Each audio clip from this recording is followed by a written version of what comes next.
రాజమండ్రిలో ఓ ఉన్మాది వేధింపులు భరించలేక రోడ్ కమ్ రైలు వంతెనపై నుంచి ఓ కుటుంబం గోదావరిలోకి దూకారు. గల్లంతైన వారి కోసం గాలింపు చర్యలు ముమ్మరం చేశారు. మహిళా సాధికారత అనేది కేవలం వేదికల మీద నినాదంగానే మిగిలిపోతోందని, క్షేత్రస్థాయిలో ఆడపిల్లల భద్రత ఒక పెద్ద ప్రశ్నార్థకంగానే ఉందనేది సమాజంలో విస్తృతంగా వ్యక్తమవుతున్న ఆవేదన మరియు చేదు నిజం. చట్టాలు, పథకాలు ఎన్ని వస్తున్నా ఆచరణలో లోపాలు, మారుతున్న సామాజిక పరిస్థితులు ఈ సమస్యను సజీవంగా ఉంచుతున్నాయి. మన దేశంలో నిర్భయ చట్టం, పోక్సో చట్టం, దిశ చట్టం వంటి ఎన్నో కఠినమైన చట్టాలు వచ్చాయి. అయినప్పటికీ నేరాలు తగ్గడం లేదు. సుదీర్ఘ న్యాయ ప్రక్రియ కూడా నేర వ్యవస్థను నియంత్రించలేకపోతున్నదనే విమర్శలు లేకపోలేదు. ఒక నేరం జరిగినప్పుడు దర్యాప్తు జరగడానికి, కోర్టులో విచారణ ముగిసి శిక్ష పడడానికి సంవత్సరాల సమయం పడుతోంది. తప్పు చేస్తే వెంటనే శిక్ష పడుతుంది అనే భయం నేరస్తుల్లో లోపించడం వల్ల వారు పదే పదే తెగబడుతున్నారు. కేసు నమోదు అయినన్నింటిలోనూ నేరస్తులకు శిక్షలు పడే శాతం చాలా తక్కువగా ఉండడం మరొక పెద్ద లోపం. సమాజంలో మహిళల పట్ల చూసే కోణం మారనంత వరకు కేవలం చట్టాలతోనే మార్పు సాధ్యం కాదు.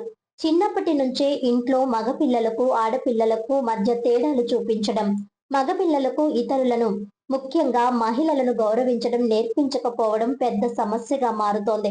సమాజంలో ఏదైనా ఘోరం జరిగితే నేరస్తుల్ని వదిలేసి ఆడపిల్ల వేసుకున్న బట్టలు, ఆమె బయట తిరిగే సమయం గురించి మాట్లాడే విక్టిమ్ బ్లేమింగ్ సంస్కృతి ఇంకా పోలేదు. ఇది బాధితులు బయటకు వచ్చి ఫిర్యాదు చేయకుండా అడ్డుకుంటోంది. ఇలాంటి నేపథ్యంలోనే ఓ కుటుంబం నిండు ప్రాణాలు గోదావరిలో కలిసిపోయాయి. రాజమహేంద్రవరంలో విషాద ఘటన చోటు చేసుకుంది. రోడ్ కమ్ రైలు వంతెనపై నుంచి ఓ కుటుంబం గోదావరిలోకి దూకి ఆత్మహత్యా యత్నానికి పాల్పడింది. పీఠాపురం పంచాయతీరాజ్ ఏఈ నూకరాజు తన కారును వంతెనపై వదిలి గోదావరిలోకి దూకారు. ఈ ఘటనలో నూకరాజు మనవడికి ఈత రావడంతో సురక్షితంగా బయటపడగా మరో ముగ్గురు గల్లంతయ్యారు. గల్లంతైన వారి కోసం పోలీసులు, సహాయక బృందాలు గోదావరిలో గాలింపు చర్యలు చేపట్టాయి. ఈ ఘటన స్థానికంగా తీవ్ర కలకలం రేపింది. అసిస్టెంట్ ఇంజనీర్ నూకరాజ్ కారును పోలీసులు స్వాధీనం చేసుకున్నారు. పోలీసుల దర్యాప్తు పూర్తయిన తర్వాత ఈ ఘటనకు సంబంధించిన మరిన్ని వివరాలు వెలుగులోకి వచ్చే అవకాశం ఉంది. అయితే ఆ కుటుంబం ఎందుకు ఈ నిర్ణయం తీసుకుందనే విషయంపై స్పష్టత రావాల్సి ఉంది. పోలీసులు ఈ ఘటనపై కేసు నమోదు చేసి దర్యాప్తు చేస్తున్నారు. ఈ ఘటనలో పిఠాపురం పంచాయతీరాజ్ ఇంజనీర్ విభాగం అసిస్టెంట్ ఇంజనీర్ కొల్లిపొడి నూకరాజు, అతని భార్య మీనా, కుమార్తె సౌజన్య గోదావరిలో గల్లంతయ్యారు. మనవడు కార్తిక్ రెడ్డికి ఈత రావడంతో ప్రాణాలతో బయటపడ్డాడు. రోడ్కమ్ రైల్వే బ్రిడ్జ్ కు సంబంధించిన 80వ పిల్లర్ వద్ద నూకరాజ్ కుటుంబం గోదావరిలోకి దూకింది. కార్ బ్రిడ్జ్ పై పార్కింగ్ చేసి కుటుంబ సభ్యులు నలుగురు ఒకేసారి ఆత్మహత్య యత్నానికి పాల్పడ్డారు. ఈ మేరకు ఘటనా స్థలంలో లభ్యమైన Pithapuram Panchayati Raj AE Nookaraj suicide note లో సంచలన విషయాలు వెలుగులోనికి వచ్చాయి. Kakinada rifle shooting organizer Sheikh Shadi Khan వేధింపుల కారణంగానే తమ కుటుంబం ఆత్మహత్యకు పాల్పడుతున్నట్లు నూకరాజు లేఖలో పేర్కొన్నారు. తన అల్లుడు ఈ ఏడాది జూలై 2వ తేదీన మరణించిన తర్వాత కుమార్తెను షేక్ షాదీ ఖాన్ వేధిస్తున్నాడని సూసైడ్ లెటర్ లో ఏఈ నూకరాజు పేర్కొన్నారు. ఆ వ్యక్తి కారణంగా తన కుమార్తెకు, మనవడుకు ప్రాణహాని కారణంగా మనస్తాపంతో ఆత్మహత్యకు పాల్పడుతున్నట్లు లెటర్ రాసిన ఏఈ నూకరాజు తెలిపారు. కుటుంబ సభ్యులకు సంబంధించిన డబ్బులు, విలువైన వస్తువులు, బ్యాంకు ఖాతాలను తన ఆధీనంలోనికి తీసుకున్నాడని ఆరోపించారు. షేక్ షాదీ ఖాన్ వేధింపులు, మోసాలపై జిల్లా కలెక్టర్ కఠిన చర్యలు తీసుకోవాలని సూసైడ్ లెటర్ లో విజ్ఞప్తి చేశాడు. ప్రస్తుతం నూకరాజ్ కుటుంబం గోదావరిలో గల్లంతైన ఘటనపై పోలీసులు అన్ని కోణాల్లో దర్యాప్తు చేస్తున్నారు. రాజమండ్రి ఆల్కట్ తోటకు చెందిన దుద్దుపుడి రాహుల్ గాయపడడంతో రాజమండ్రి ప్రభుత్వ ఆసుపత్రిలో చేర్పించారు. నూకరాజ్ కారు డ్రైవర్ రాజును రాజమండ్రి 2 టౌన్ పోలీసులు అదుపులోకి తీసుకున్నారు. ప్రస్తుతం నూకరాజ్ కుటుంబం గోదావరిలో గల్లంతైన ఘటనపై రాజమండ్రి 2 టౌన్ పోలీసులు అన్ని కోణాల్లో దర్యాప్తు చేస్తున్నారు.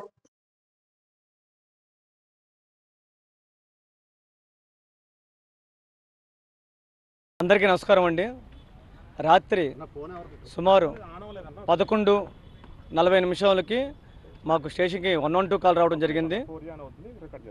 112 కాల్ వచ్చిన వెంటనే మా సిబ్బంది నాకు ఇలా చెప్పారు, సార్ గోదావరి గట్టు మీద 80వ పోలు దగ్గర ఒక కారు ఆగి ఉంది.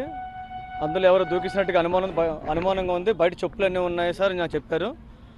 వెంటనే మేమందరం కూడా మా దగ్గర ఆల్రెడీ వెదుర్లమ్మలంకలో ఉన్న ఫిషర్మెన్ కమ్యూనిటీ అందరి ఫోన్ నెంబర్ కూడా మాకు ఉన్నాయి.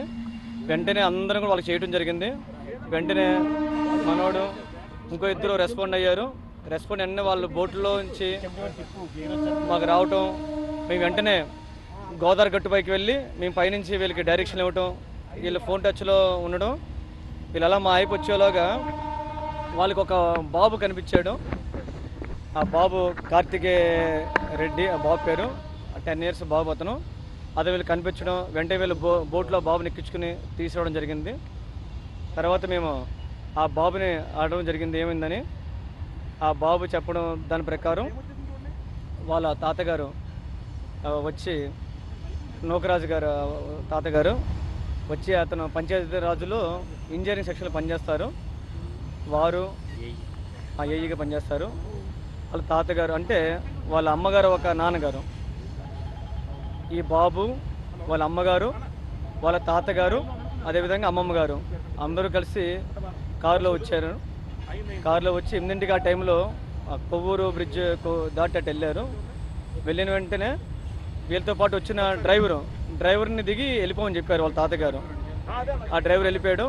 వెళ్ళిపోయిన వెంటనే వీళ్ళ తాతగారు 1 గంట సేపు అక్కడ ఉండి టిఫిన్ అది తిన్న తర్వాత వీళ్ళు బ్రిడ్జ్ దగ్గరికి వచ్చారు. వీళ్ళు వచ్చి 80 పోలు దగ్గరికి వచ్చిన తర్వాత ఒక్కసారిగా వాళ్ళ అమ్మగారు, నాన్న మనం ఇంకా చనిపోదాం, దూకేద్దాము అని చెప్పి వాళ్ళ అమ్మగారు ఈ బాబు చేయి పట్టుకుని ఫస్ట్ వాళ్ళ తాతగారుని వాళ్ళ అమ్మమ్మ గారు దూకేశారు. తర్వాత వాళ్ళ బాబు చేయి పట్టుకుని వాళ్ళ అమ్మగారు దూకేశారు. ఆ దూకే క్రమంలో బాబు అది గ్రిల్స్ దానికి ఏలాడుతూ ఉన్నాడు.